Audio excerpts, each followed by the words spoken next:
মহা, এটাই নিয়ম।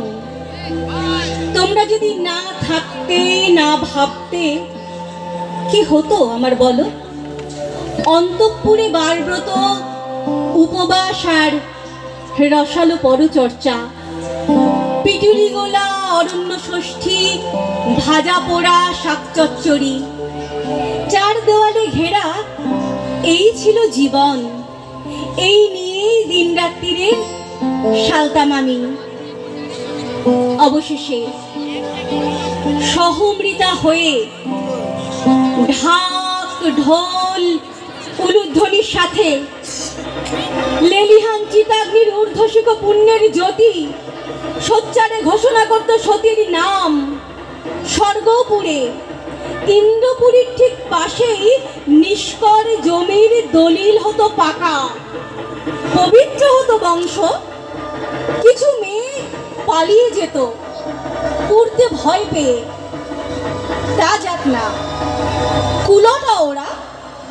অমন দুই একটা নষ্ট দুষ্টু হিসেব ছুট হয়েই থাকে।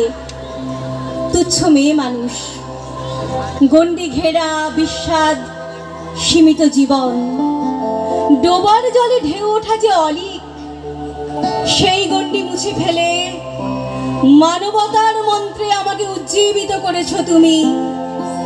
তোমার করুণার প্রস্তাবনে আমাকে জানিয়েছ আমি মহীয়সী। পুণ্যকর্মে, শুভ কাজে আঁচলে মুখ ঢেকে গাঢ় অন্ধকার কোণে লুকোতে হবে না এখনো বেঁচে থাকার অপরিসীম লজ্জা।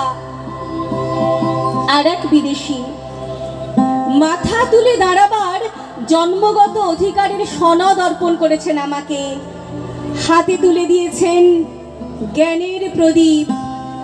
সে আলোতে খুঁজে পেয়েছি বিশ্বের দরবারে পৌঁছবার পথ। তোমাদের কাজ কিন্তু শেষ হয়নি এখনো।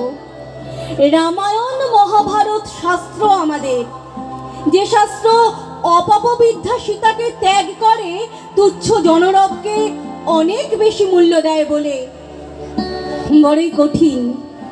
ব্যসন স্পৃহা থেকে মনের স্বচ্ছতাকে মুক্ত রাখা। তাই ধর্মরাজ পণে রাখেন ধর্মপত্নীকে, রাজস্ব ও যজ্ঞে যিনি পট্ট মহিষী। সহস্র অনুচিত দৃষ্টি এসে বিদ্ধে থাকে, উল্লাসে মস্ত হয় কুলবধূকে নগ্নিকা করার লম্পট প্রয়াস।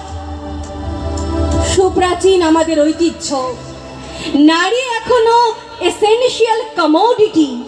তাই পুণ্যভূমি ভারতে চলে নারীত্ব নিয়ে উন্মত্ত ক্লেদাক্ত স্বেচ্ছাচার।